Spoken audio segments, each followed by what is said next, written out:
네, 오늘 주신 말씀 마태복음 2장 1절에서 12절까지 말씀입니다. 한 절씩 교독하겠습니다. 마태복음 2장 1절입니다. 헤롯 왕 때에 예수께서 유대 베들레헴에서 나시매 동방으로부터 박사들이 예루살렘에 이르러 말하되 유대인의 왕으로 나시니가 어디 계시냐 우리가 동방에서 그의 별을 보고 그에게 경배하러 왔노라 하니 헤롯 왕과 온 예루살렘이 듣고 소동한지라 왕이 모든 대제사장과 백성의 서기관들을 모아 그리스도가 어디서 나겠느냐 물으니 이르되 유대 베들레헴이오니 이는 선지자로 이렇게 기록된 바 또 유대 땅 베들레헴아 너는 유대 고을 중에서 가장 작지 아니하도다 내게서 한 가슴 있는 자가 나와서 내 백성 이스라엘의 목자가 되리라 하였음이니이다. 이에 헤롯이 가만히 박사들을 불러 별이 나타난 때를 자세히 묻고 베들레헴으로 보내며 이르되 가서 아기에 대하여 자세히 알아보고 찾거든 내게 보하여 나도 가서 그에게 경배하게 하라. 박사들이 왕의 말을 듣고 갈새 동방에서 보던 그 별이 문득 앞서 인도하여 가다가 아기 있는 곳 위에 머물러 서 있는지라 그들이 별을 보고 매우 크게 기뻐하고 기뻐하더라. 집에 들어가 아기와 그의 어머니 마리아와 함께 있는 것을 보고 엎드려 아기께 경배하고 보배압을 열어 황금과 유향과 모략을 예물로 드리니라. 그들은 꿈에 헤롯에게로 돌아가지 말라 지시하심을 받아 다른 길로 곱게 돌아가니라. 아멘. 한 곳을 더 보겠습니다. 누가복음 2장 1절부터 같이 교독하겠습니다. 네, 그때 가이사 아구스도가 영을 내려 천하로 다오족하라 하였으니 여러분이 그 다음 거 읽으세요. 이 목적은 두레누가 수리와 총독이 되었을 때 처음 하는 것이라. 모든 사람이 호족하러 각각 고향으로 돌아가매 요셉도 다윗의 집 족속으로 갈릴리 나사렛 동네에서 유대를 향하여 베들레헴이라 하는 다윗의 동네로 그 약혼한 마리아와 함께 호족하러 올라가니 마리아가 이미 잉태하였더라. 거기 있을 그때 하늘나라를 찾아서 첫 아들을 낳아 강보로 싸서 그 위에 뉘었으니 이는 여간에 있을 곳이 없음이로라. 그 지역의 목자들이 밤에 밖에서 자기 양떼를 지키더니 주의 사자가 곁에 서고 주의 영광이 그들을 두루 비추매 크게 무수하는지라. 천사가 이르되 무서워하지 말라 보라 내가 온 백성에게 주실 큰 기쁨과 좋은 소식을 너희에게 전하노라. 오늘 다윗의 동네에 너희를 위하여 구주가 나셨으니 곧 그리스도 주시니라. 너희가 가서 광고에 사여 그 위에 이어있는 아기를 보리니 이것이 너희에게 표적이라 하더니 호련히 수많은 천군이 그 천사들과 함께 하나님을 찬송하여 이르되 지극히 높은 곳에서는 하나님의 영광이요 땅에서는 하나님이 기뻐하신 사람들 중에 평안하다 하니라. 천사들이 떠나 하늘로 올라가니 목자가 서로 말하되 이제 베들레헴으로 가서 주께서 우리에게 알리신 바 이 이루어진 일을 보자 하고 빨리 가서 마리아와 요셉과 그 위에 누인 아기를 찾아서 보고 천사가 자기들에게 이 아기에 대하여 말한 것을 전하니 듣는 자가 다 목자들이 그들에게 말한 것을 놀랍게 여기되 마리아는 이 모든 말을 마음에 새겨 생각하니라. 목자들은 자기들에게 이르던 바와 같이 듣고 본 그 모든 것으로 인하여 하나님께 영광을 돌리고 찬송하며 돌아가니라. 아멘. 네, 오늘 주신 말씀 따라 제목을 한번 읽어봅시다. 제목 읽어볼까요? 시작. 성령의 인도를 받아 말을 맞이하고 경배하자. 네, 아멘. 예, 오늘 이제 말씀은 우리 예수 그리스도의 탄생에 대해서 오늘 마태복음과 누가복음을 통해서 전해주고 있습니다. 이 말씀을 통해서 2000년 전에 오신 이 예수님의 이 오신 사건이 우리에게 어떤 의미가 있고 또 우리는 이 예수님을 어떻게 매일 왕으로 맞이하고 경배해야 되는지 이 오늘 말씀 안에 비밀이 있어요. 우리는 이 말씀 본문을 항상 성탄절 때만 의뢰히 읽고 묵상하는 말씀으로 여기죠. 그죠? 성탄절 때만. 근데 사실은 놀랍게도 예수님의 이 초림 사건, 오신 이 약속을 따라 오신 이 사건은 우리가 성탄절 때만 묵상할 말씀이 아니라 매일매일 이 예수님을 우리가 어떻게 맞이하고 이 동방 박사들처럼 또 이 목자들처럼 어떻게 예수님 앞으로 달려가야 되는지를 우리에게 보여주고 있습니다. 여러분 여기 보니까 그 역사적인 배경이 나오죠. 유대 왕으로는 헤롯 왕이 언급되고 있고 로마는 가이사 아구스토가 언급되고 있습니다. 그런데 하나님께서 이것을 언급하신 이유가 있어요. 그 역사의 주인공들이지 않습니까? 세계사의 주인공인 로마의 가이사 아구스토, 그 다음에 유대의 실제적인 왕인 헤롯을 언급함으로 이 오실 메시아가 역사 속에 오신 분이라는 걸 알려주고 있는 거예요. 왜냐하면 사람들은 예수님이 오심을 마치 설화처럼 여기고 동화처럼 여기고 기독교를 만든 사람들이 꾸며낸 이야기로 막 생각하고 이것을 실제 사건으로 믿지 않는 사람들이 많거든요. 근데 성경은 정확하게 이 역사를 기술하고 있어요.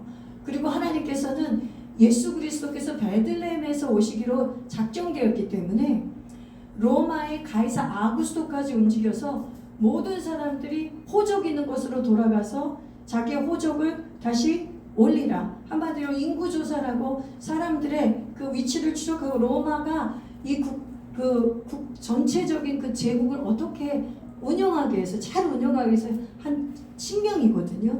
이거 황제 입장에서는 효과적인 그냥 나라를 운영하기 위해서 그냥 내린 칙령이에요. 각자 자기 고향으로 돌아가서 호적을 다시 올리라는 것이죠. 레지스터 등록을 하라는 거예요. 그 사람들의 그 위치를 알고 그래야 그 사람들이 인구가 얼만큼 되고 또 어떻게 세금을 걷고 이 국가의 운영을 잘하려고. 그런데 하나님은 그것까지도 이용하셔서 어떻게 하신 것이죠?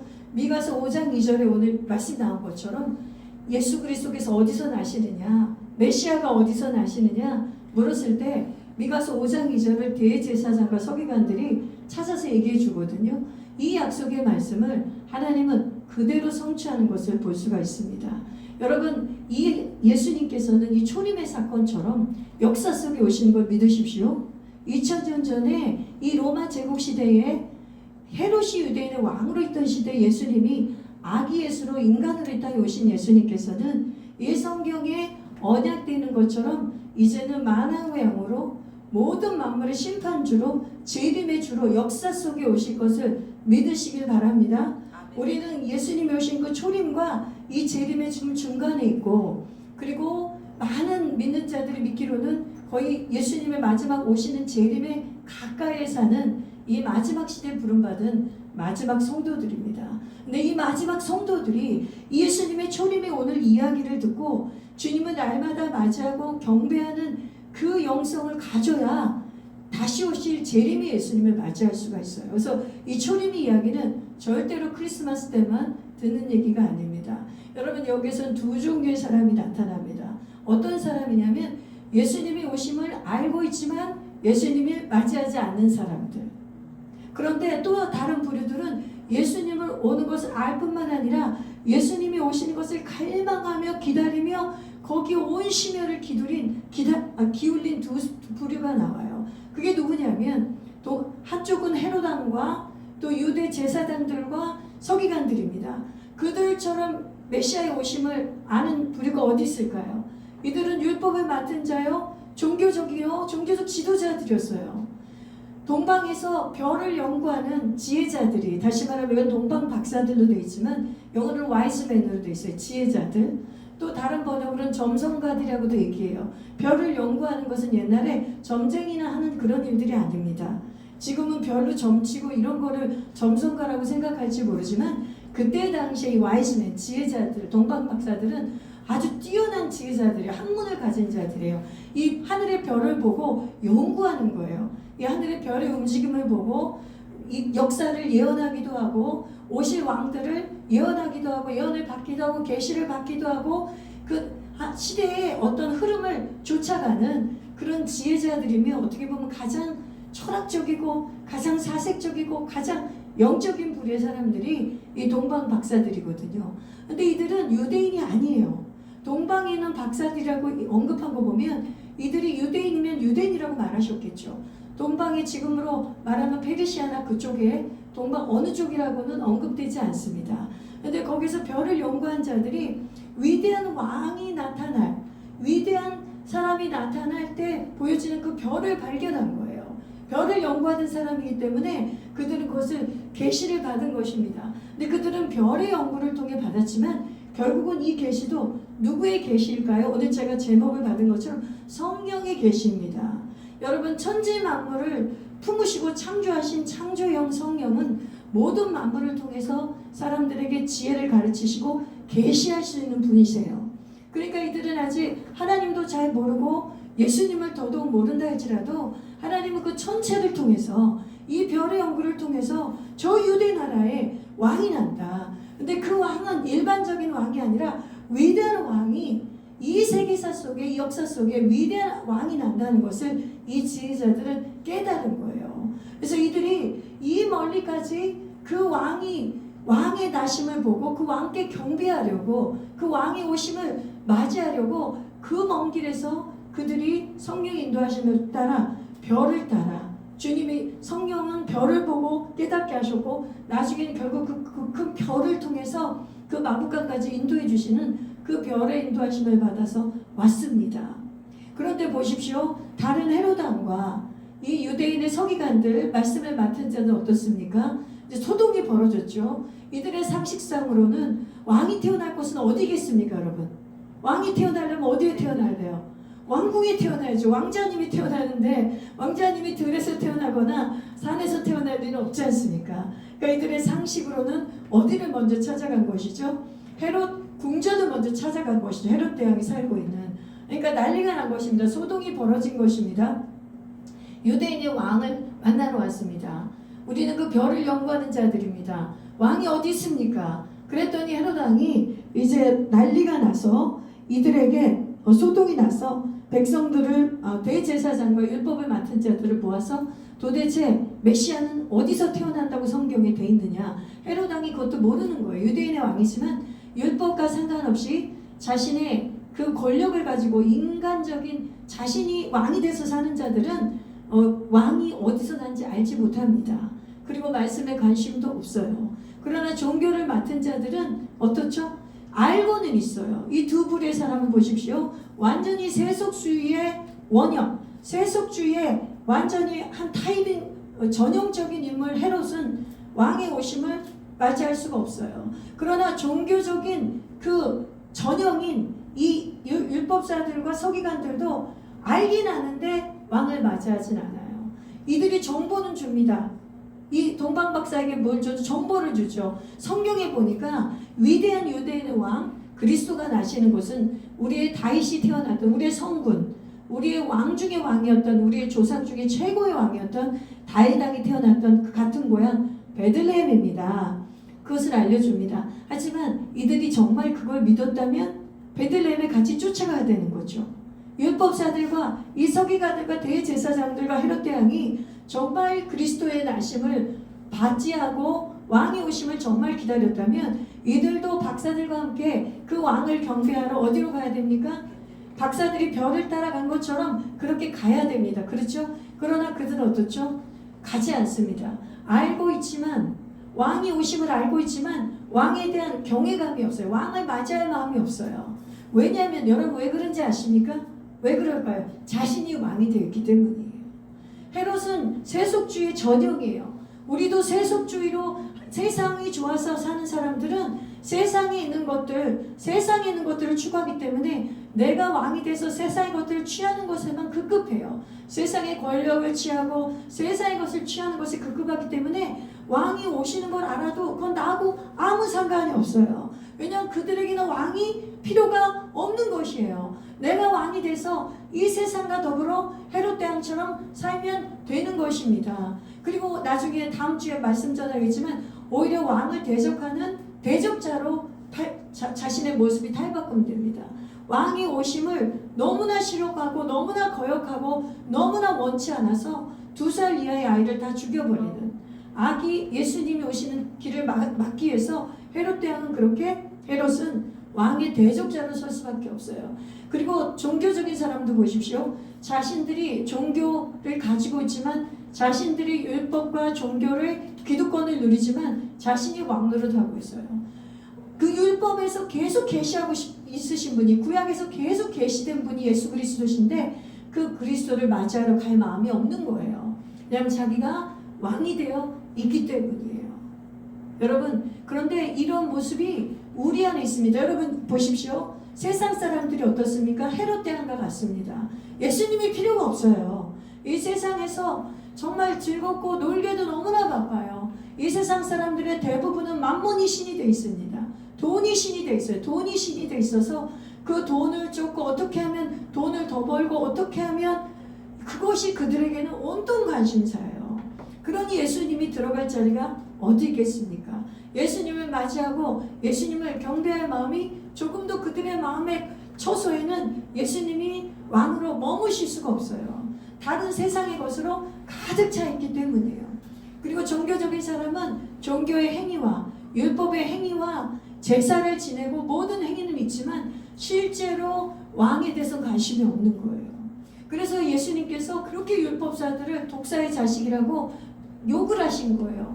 여러분, 이 세상에서 독사 새끼라는 것보다 더 무서운 욕이 어디 있습니까? 여러분, 개새끼하고는 비교가 되지 않습니다. 걔는 얼마나 귀여워요. 걔는 얼마나 예뻐요. 이 개새끼야, 그 별로 큰 욕도 아닌 것 같아요. 요즘에 걔는 하도 대접을 받아가지고 개팔자가 정말 상팔자가 된 시대가 되었기 때문에 걔들이 사람보다 더 존경을 받아서 요즘은 개 새끼라고 해도 욕이 아니라 오히려 귀여운 애칭같이 들릴 정도예요. 그러나 여러분, 독사의 새끼는 어때요? 얘 아주 치를 떠시는 거죠. 얘 독사의 새끼는. 정말 끔찍한 것이죠. 그런데 하나님이 예수님께서 율법사들과 바리새인들에게 너희들이 내가 오는 주소는 너무 잘 알고 있구나. 내가 오는 것이 미가서 5장 2장이라고 5장 2절을 잘 알려주는구나. 구약의 내용은 너무나 정확하게 알고 있구나. 그러나 나의 오는 것을 너희는 맞이하지 않는구나. 너는 나를 맞이하지 않는다고 주님이 한탄하시는 거예요. 예수님이 아기 예수님으로 오시는 것도 맞이하지 않았지만 예수님이 이제 공생의 기간에 예수님이 복음을 전하시고 천국 복음을 전하셔도 이들의 마음은 독으로 가득 찼어요. 왕고예요. 왜 독사의 새끼라고 했을까요? 그들의 마음에 악독이 가득 찼기 때문이에요. 그들의 겉모습은 절대로 독이 찬 모습이 아니에요. 너무나 경건해 보이고 너무나 백성들이 우러러 할 만해 보이고 너무나 명예직이고 돈도 가지고 있고 그 권력도 가지고 있기 때문에 아마 그 율법사들과 바리새인들은 경건의 티와 귀티가 줄줄줄 났을지도 몰라요, 외적으로는. 그런데 그것을 사람들은 다 추앙하고 있었을 텐데 예수님만 그 회칠한 무덤이라고 하면서 깨끗하게 칠하고 장식한 그 외적인 모습을 보지 않고 그들의 중심을 보면서 너희들은 독사 새끼들이다. 너희들 안에는 독이 가득하다. 예수님을 맞이하지 않는, 왕으로 맞이하지 않고 경배를 하지 않는 이런 종교인들은 우리 하나님 앞에 독사의 새끼라는 소리를 듣게 되어 있어요. 여러분, 정말 이거는 정말 우리에게도 적용되는 것이에요. 율법사들과 바리새인들에게만 적용되는 게 아니에요. 그들은 어쩜 그렇게 완고했을까? 어쩜 그렇게 하나님의 말씀에 순종하지 못하고 그 형식만 지켰을까? 우리는 이들의 모습을 보면서 한탄하지만 우리 주님은 계속 우리에게 이 헤롯과 이 바리새인과 서기관들을 보면서 우리를 보라는 거예요. 너 자신을 보라는 거예요. 너는 혹시 이 헤롯에 치우쳐 있지 않니? 너는 혹시 이 율법사와 바리새인들에 치우쳐 있지 않니? 그래서 너무나 종교적이지만 여전히 예수님을 맞이하고 경배하지 않고 있지 않니? 이거를 하나님이 오늘 이 초림의 사건을 통해서 우리에게 하나님이 경각심을 주시고 저는 깨닫게 하시는 말씀이라고 믿습니다. 여러분, 이 말씀을 적용할 때는 항상 원색적으로 적용해야 돼요. 이 말씀을 비유적으로 적용하거나 이것은 이 성경이 나온 그들의 그 배경 속에서 그들에게만 있는 이야기를 적용하면 안 됩니다. 왜냐하면 성경 말씀은 모두 믿는 자에게 적용하라고 주신 한 말씀 한 획도 누구에게 특정한 사람에게만 적용되는 말씀이 아니에요. 바로 우리 자신에게 적용되는 말씀이에요. 그래서 여러분, 오늘 우리가 내가 혹시 나는 헤롯의 편에 가까이가 있지 않나, 나는 예수님을 맞이하고 경배하는 일에 나는 몰두하지 못하고 이 율법사들의 편에 가까이 있지 않나 돌아보는 저 여러분 되길 바랍니다. 아멘. 이번엔 두 번째 부류를 보겠습니다. 왕의 오심을 간절히 바라고 그 길을 준비하고 왕께 전속력으로 달려갔던 자들. 그들이 그럼 어떻게 달려갔나를 보셔야 돼요. 그 과정을 봐야 내가 왕께 달려가는 거는 이러한 모습이 있어야 되는 거구나. 내가 아기 예수님께 달려가서 경배를 하려면, 내가 그분을 매일 맞이하고 경배를 하려면 내 안에 이런 모습이 있어야 되는구나. 이것을 오늘 이들을 보면서 깨달으시기를 바랍니다. 여러분, 여기에 동방박사를 보니까 동방박사는 두 가지 인도함을 받았어요. 예수님께 올 때 별의 인도함을 받았죠. 그렇죠? 그 다음에 나중에 헤롯 왕에게 돌아가지 말라는 뭐의 지시를 받죠? 꿈을 통해 지시를 받았습니다. 꿈을 통해 지시를 받습니다. 그리고 오늘 목자들을 보세요. 목자들은 어떤 지시를 받았습니까? 천사의 나타남을 통해 성령의 인도하심을 받았어요. 천사의 나타남을 통해. 그래서 하나님은 어떤 자들에게 이 성령의 나타남을 보여주시면서 인도해 주시냐면, 갈급한 자들, 그 왕을 정말 사모하고 기다린 자들에게는 어떠한 방법을 통해서도 왕께 인도함을 받도록 계시해 주십니다. 그게 오늘의 본문에서는 별의 모습이든 꿈의 모습이든 천사들의 방문이든 어떤 거든 상관없습니다. 여러분, 우리는 이렇게 생각할지 몰라요. 천사들의 방문을 받거나 별의 인도함을 받거나 그리고 꿈을 통해 인도함을 받는 건 너무나 특별한 사람들의 인도하심이 아닌가요? 그렇지 않습니다. 여러분, 우리에게도 그 성령은 동일한 성령이세요. 여러분, 그때 그 시대에 맞게 주님은 별을 통해 역사하셨어요. 지금 21세기에 맞게 성령님은 그 별이 어떻게 해서든 변형할 수 있어요. 그 별의 인도하심이 어떤 것으로든 계시의 도구로 쓰일 수가 있어요. 책이 될 수도 있고요. 성경 말씀일 수도 있고요. 어떤 사람과의 만남일 수도 있고요. 어떤 사람과의 대화일 수도 있고요. 누군가가 한마디 던져주는 단어일 수도 있고요. 그 별은 총천연색으로 나타날 수가 있어요. 여러분, 동방 박사들처럼 별을 연구하지 않아도 성령의 인도하심을 받을 수가 있어요. 우리는 동방 박사들하고 비교가 안 돼요. 동방 박사들은 천체를 더듬으면서 메시아의 오심을 경험하고 계시를 받았다면, 우리는 어떤 사람이에요? 성령이 들어오신 사람들이에요. 우리는 성령이 임해주신 분들이에요. 오늘 우리가 찬양 부른 것처럼 나의 나의 마음 받으소서 그랬죠. 나의 마음 받으소서, 나의 마음을 처소로 삼으소서. 그래서 왕으로 좌정해 주소서. 우리가 이 찬양을 불렀죠. 이거는 여러분, 성령이 오신 사람들만이 찬양할 수가 있어요. 성령이 우리에게, 예수님을 믿는 사람들에게 성령이 오셨어요. 그래서 우리의 마음을 성령님이 거주지로 삼으시고 처소로 삼으시고 지금 와 계세요. 그렇기 때문에 그 성령을 내가 왕으로 받들고 성령의 인도함을 받으면, 이 별의 인도함을 받는 사건들은 우리 삶 속에 비일비재하게 일어나는 거예요. 꿈은 말할 것도 없고요. 여러분도 꿈으로 얼마나 인도함을 받습니까? 2000년 전에 요셉이나 이런 동방 박사들만 꿈으로 계시를 받는 게 아니라, 여러분 지금 21세기에도 하나님의 백성들은 꿈으로 너무나 계시를 받습니다. 누군가를 중보해야 될 때, 위험한 일이 닥칠 때, 미리 기도하기를 원하실 때, 아니면 하나님이 예언적인 꿈을, 내가 네 인생에 이런 일을 펼치겠다고 말씀하시는 꿈을 통해서 그 예언을 알려주시기도 해요. 믿으십니까? 여러분, 그래서 성령의 나타남은 천사의 방문을 받는 사람도 있지만, 천사의 방문이 아니어도 천사 같은 사람들이 우리에게 나타나서 하나님의 이 대언의 말씀을 해주는 경우가 허다합니다. 허다해요. 네, 우리의 눈이 열려있지 않아서 그런 거예요. 우리의 눈이 열려있지 않아서 천사들이 방문해서 다윗의 동네에 구주가 나셨도다 이렇게 얘기해도 못 알아듣는 거예요. 우리가 귀를 닫기 때문에. 근데 내 주변에 천사 같은 자들이 붙어서 하나님이 너에게 이런 일을 하시겠다고 하십니다. 당신에게 이런 일을 예비하셨다고 하네요.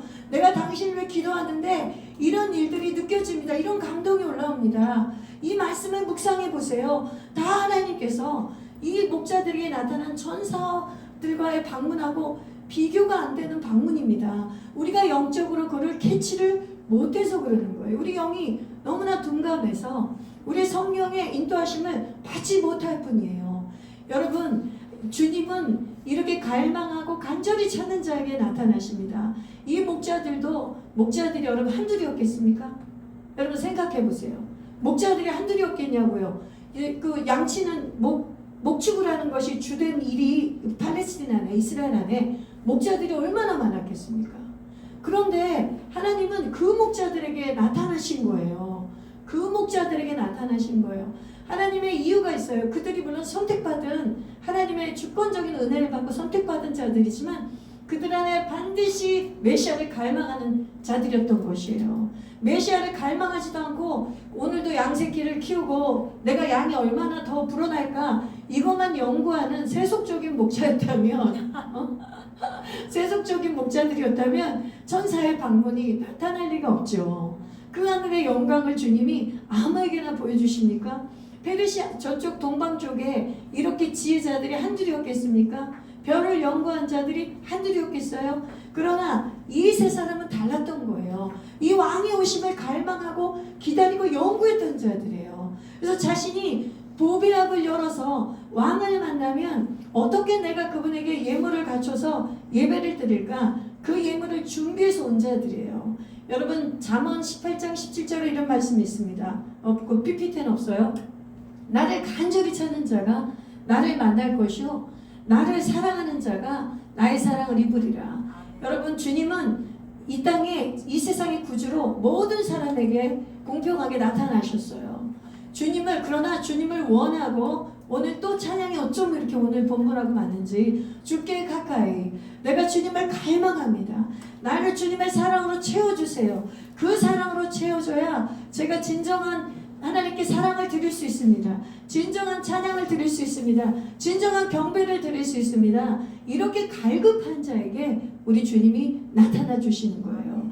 여러분 지금도 똑같습니다. 수많은 사람들이 있지만 이 매일매일의 삶 속에 여러분이 이 메시아로 오신 예수님을 만나시기를 바랍니다. 예수님을 만나시길 바랍니다. 예수님이 오심을 여러분이 감탄하시길 바랍니다. 여러분 이들이 천사들의 방문을 받은 자들이 목자들이 그 달려갔을 때 그들의 마음의 그 감탄은 어땠을까요? 그들의 흥분은 어땠을까요? 엄청나게 심박수가 뛰었을 거예요. 사랑하는 여인을 만나러 가는 남자의 마음하고도 비교가 안 됐을 거예요. 우리에게 도대체 이게 무슨 일인가? 천사가 나타나서 얘기해준 이 일이 도대체 무슨 일인가?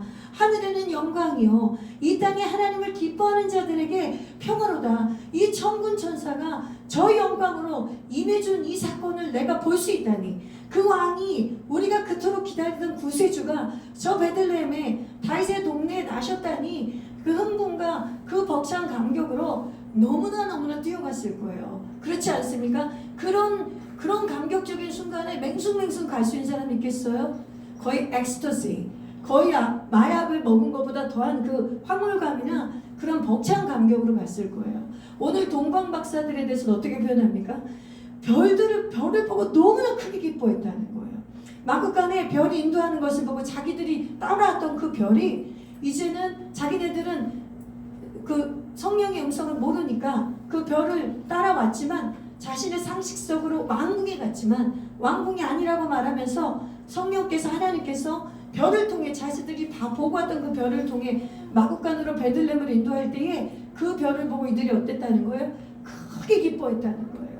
여러분 우리 안에 이렇게 예수님을 찾아가는 마음 안에 이 경외감과 크게 기뻐함이 있어야 돼요. 여러분 이거를 놓치시지 않길 바라요. 여러분이 성경을 많이 안 읽어도 돼요.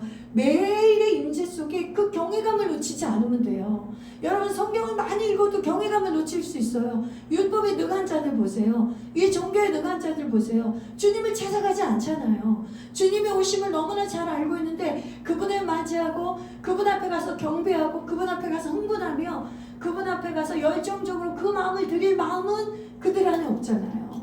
하나님 우리 형편을 알고 계세요. 그러나 너희가 진짜 너희의 마음에 구세주를 원하느냐, 오늘도 너의 왕인 예수 그리스도와 너가 교제하길 원하느냐, 그 왕을 맞이하고 싶으냐, 그러면 너의 마음의 보배압을 열어라. 오늘도 너의 마음에 가장 중요한 황금과 이 모략과 유향을 같은 것으로 나를 경배하라는 거예요. 하나님이 예수님께 비싼 예물을 드리는 게 아니라 그 마음의 중심에 하나님이 가장 받고 싶어하는 그 보물이 있어요. 하나님은 우리의 예물 드려야 합니다. 헌금도 드려야 돼요. 그러나 이 헌금을 받고 이 마음이 없는 헌금을 원하는 게 아니라 마음이 있는 헌금을 원하십니다. 헌금 안 하신 분은 헌금하시길 바랍니다. 왜냐하면 왕께 하나님께 예배할 때에 예물을 드리는 건 마땅해요. 여러분 내가 하나님을 왕이라고 인정하면서 예물을 드리지 않은 건 너무나 이상한 일입니다. 너무나 이상한 일이에요. 이 지혜자들이 왕께 예물을 드리는 거 보세요. 예물을 마땅히 드려야 됩니다. 하나님이 이 말씀을 하게 하셔서 지금 갑자기 전합니다. 그러나 제가 오늘 포커스를 드리고 싶은 건 뭐냐면 여러분의 하루의 삶 속에 하나님이 정말 받고 싶어하는 마음의 보배 앞에서 열어서 드려야 될 여러분 자신이 하나님께 제물이 되시길 바랍니다. 예물이 되시길 바랍니다. 우리 하나님이 끊임없이 우리에게 말하는 게 있어요. 내가 너를 찾고 있다. 하나님이 우리랑 같이 있고 싶어 하세요. 내가 너를 찾고 있다. 내가 너의 마음을 간절히 찾고 있다. 너의 중심을 간절히 찾고 있다. 하나님은 우리가 순간순간 하나님을 부르고 주님의 이름을 부르면서 주님을 찾아주는 걸 너무나 좋아해요. 그냥 그러려고 오신 거예요. 그러려고 오신 거예요. 이 누추한 세상에. 여러분 우리가 하늘의 영광을 우린 경험하지 못해서 하늘 영광이 얼마나 놀랍고 찬란하고 빛나는지 우린 잘 알지 못합니다. 오늘 제가 짧게 간증을 하나 해드릴게요. 제 간증은 아닌데 제가 그 간증이 너무나 좋아서 2번이나 그 간증을 들었는데 1960년대에 남현희 권사님이라는 분이 있었는데 그분이 돌아가셨다가 천국을 보고 지옥도 보고 천국을 보고 다시 잠깐 오셔서 자기의 권속들 40명을 불러놓고 권속들에게 주의 복음을 전하고 마가의 다락방과 같은 회개 역사가 임하고 다시 돌아가신 그 놀라운 사건이 있어요. 그런데 이 다 모태신앙이었지만 이 40명의 권속들이 예수를 제대로 믿는 사람이 없었던 거예요. 그러니까 하나님이 남현희 권사님에게 책망하시면서 네가 그토록 열심히 산 거 알고 있고 복음 전한 거 알고 있고 이들에게 복음을 전한 거 내가 알고 있다. 그런데 어찌하여 너희 고륙의 친척을 나에게 인도하지 못하고 하나라도 제대로 진정한 거듭난 크리스천을 만들지 못했느냐. 내가 너에게 기회를 다시 한번 준다. 가서 그들에게 내가 살아있다고 전하거라. 천국이 실제한다고 전하거라. 지옥이 실제한다고 전하거라. 그러면서 그 명령을 듣고 와서 이분이 이제 이분의 얼굴에 광채가 나면 눈빛에 얼마나 빛이 나던지 왜냐면 천국을 경험하고 오신 분이니까 이 땅의 육신을 입고 있지만 천국의 영광이 서려 있는 거예요. 마치 천사들의 방문을 보고 목자들이 기겁했듯이 이 40명이 다 얼어붙은 거예요. 근데 이 40명이 이분이 한 명씩 부르면서 너 회개하라고 주님이 너를 부르신다고 구세주가 너를 부르신다고 그랬을 때 회개에 응임해서 그것이 마가의 다락방같이 됐답니다. 사람들이 정말 옷을 찢고 머리를 쥐어 뜯으며 머리를 막 쳐박으면서 하나님 내가 종교인이었습니다. 내가 구주 예수님을 내가 영접해 본 적이 없습니다. 내가 내 왕이신 예수님을 성가대도 하고 11조도 내고 내가 교회를 다녔지만 내가 진실로 하나님을 경배하고 이 예수 그리스도를 이 나를 위해서 그 영광의 보좌를 버신 왕으로 추앙하지 못했습니다. 회개 역사가 일어난 거예요. 근데 제가 오늘 여러분에게 뭘 얘기하고 싶냐면 그 놀라운 역사를 이야기하고 싶지만 그분이 천국을 보고 왔기 때문에 갑자기 일어나더니 자기 딸들한테 이렇게 얘기했대요. 여기가 어디냐? 내가 왜 이렇게 더러운 곳에 와 있느냐? 내가 왜 이렇게 누추하고 초라한 곳에 와 있느냐? 내가 왜 이런 곳에 와 있지? 아직 이제 정신이 들지 않아서 자기도 모르게 그런 말을 중얼거렸다는 거예요. 그러면서 이 막내딸이 나중에 그 어머니 상태를 설명해 주는 거예요. 어머니가 그 영광스러운 나라를 보고 왔기 때문에 이 지상과는 비교할 수 없는 그 영광의 나라를 보고 왔기 때문에 이 땅이 그 어머니가 매일 쓸고 닦은 어머니 안방이 너무나 더럽고 추한 죄악 많은 세상인 것이 그냥 그 영이 직감이 되는 거예요. 제가 여러분 드리고 싶은 말은 뭐냐면 영광의 왕이신 예수님 천국을 잠깐 맛보고 온 사람도 이 세상이 그렇게 더럽고 누추하고 죄악으로 가득한 세상이라는 게 영으로 감지가 된단 말이에요. 그런데 어떻게 하늘의 왕이신 예수님께서 이 땅에 여자의 자궁을 통해서 여자의 자궁을 빌어서 아기로 오셔서 그것도 가장 그 소의 말밥통인 구유에 누이셨다는 이 사건은 우리는 도무지 이해할 수도 없고 상상할 수도 없고 기적으로 말하기에는 신비라는 단어로 말하기에는 표현할 수가 없는 사건인 거예요. 그런데 그 왕이 이 땅에 오신 거예요. 근데 그 왕이 이 땅에 오신 그 이유가 뭐냐면 날마다 그 왕이신 예수님이 우리랑 이렇게 교제하고 싶어서 우리의 마음에 쳐서 마구간보다 더 더러운 정말 똥냄새 나고 온갖 짐승 냄새 나는 마구간보다도 더 더러운 부패하고 타락한 나의 마음을 정말 처소를 삼아서 좌정하셔서 나와 함께 머물길 원하시고 동행하길 원하시고 God is with us, 임마누엘 내가 하나님이 우리와 함께 하신다. 그 이름을 가지고 오신 거예요. 그렇기 때문에 우리가 그분께 매일 달려갈 때는 이 목자의 마음과 이 지혜자들의 마음으로 경외감과 기쁨으로 달려가는 게 마땅해요. 그래서 우리 안에 이러한 마음이 없는 것에 대해서 우리가 슬퍼하고 회개해야 돼요. 그러니까 제가 정말 회개하는 마음이 올라와요. 그 예수님에 대해서, 그 영광스러운 예수님이 나에게 오셨다는 이 감격 하나만으로도 우리가 정말 감사가 넘쳐야 되는데, 우리의 삶에 얼마나 우리는 그런 감격을 잃어버렸는지 몰라요. 그래서 오늘 여러분, 이 초림에 예수님이 오신 이야기가 동화 같은 주일학교 애들에게 전해진 이야기가 아니라 오늘 다시 우리에게 엄청난 울림이 되었으면 좋겠어요. 그 예수님이 오신 일은 어마어마한 일이구나. 그분이 정말 그 영광의 자리를 버리고 이 더러운 땅에 오셔서 한시라도 살기가 얼마나 힘드셨을까. 그분의 삶 자체가 고난이에요.